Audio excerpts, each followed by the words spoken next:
एक बार फिर वही हुआ जब हमारे साइंटिस्ट ने, हमारे वैज्ञानिकों ने एक साथ 104 सैटेलाइट छोड़कर दिखाए। प्रधान सेवक नरेंद्र मोदी ने उसका श्रेय खुद ले लिया। जब एक वकील साहब, सांगवान साहब थे, उन्होंने सुप्रीम कोर्ट में लड़ाई लड़के स्टेंट की कीमतें कम करवाई, तो प्रधान सेवक ने उसका भी श्रेय ले लिया। एक बार फिर वही हुआ है। कश्मीर में चेन्नानी नशरी टनल, ये जो सुरंग का उद्घाटन हुआ है, उसमें भी श्रेय ले लिया गया है, जबकि इसकी शुरुआत हुई थी सन 2009 में और उसका उद्घाटन डॉक्टर मनमोहन सिंह ने किया था, जो तब के प्रधानमंत्री थे। हमने एक दफे पहले भी कहा था कि 56 इंच के सीने में दिल कितना बड़ा है, हमें ये देखना बाकी है। मान लेने में कोई एतराज नहीं होता कि जो स्कीम्स पहली सरकारों ने शुरू की थी उनको आगे बढ़ाया गया। कुछ लोग तो यहां तक मजाक करने लगे हैं कि पिछले 3 साल में अगर कोई नई स्कीम शुरू हुई हो और उसका उद्घाटन भी किया जा रहा हो तो हमें दिखाएं।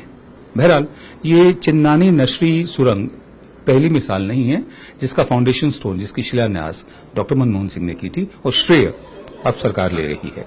मैं आपको और भी बताता हूं कि कौन कौन सी ऐसी स्कीम्स हैं जो आगे बढ़ाई गई हैं। पहले जिनको नकारा गया था, जिनकी बुराई की गई थी, फिर उन्हीं चीजों को आगे बढ़ाया गया है।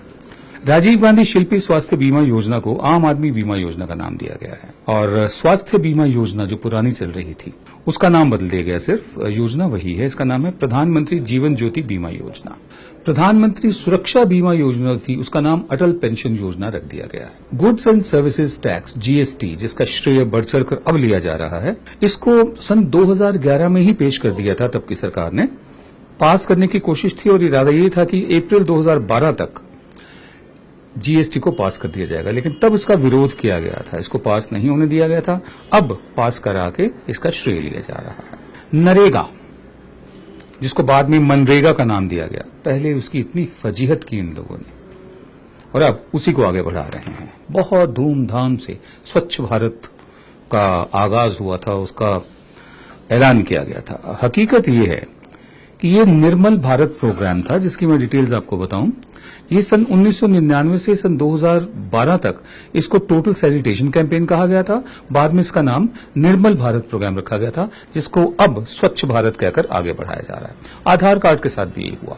पहले आधार कार्ड का विरोध किया और अब आधार कार्ड को हर चीज के लिए, हर बात के लिए जरूरी बनाना, अनिवार्य बनाने की कवायद चल रही है। सुप्रीम कोर्ट तक को दखल देना पड़ रहा है।